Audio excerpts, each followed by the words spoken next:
Four people barely escaped from their vehicle after it broke through an area of thin ice on Lake Bemidji Monday night.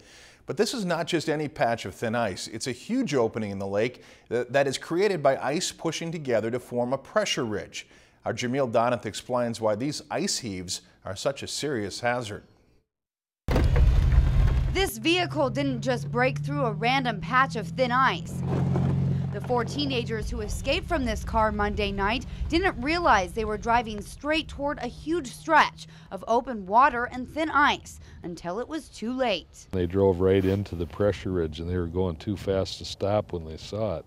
This stretch of thin ice and open water is called a pressure ridge. It is created when ice sheets push together and shift to form an ice heave that is beautiful to look at but deadly to drive on. The ice can be thick real close to where the pressure ridge is, but the ridge itself is really dangerous. It's not a spot where you can cross over safely. Where I'm standing has at least 10 solid feet of ice, and directly behind me is the pressure ridge, which quickly becomes only a few inches of ice, which is where the vehicle fell through.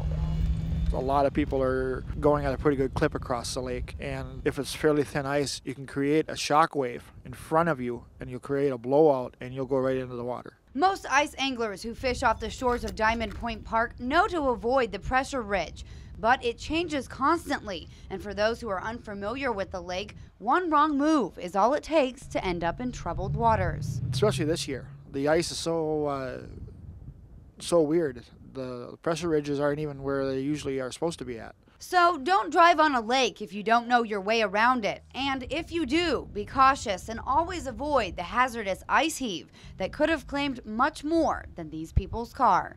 Jamil Donath, Lakeland News.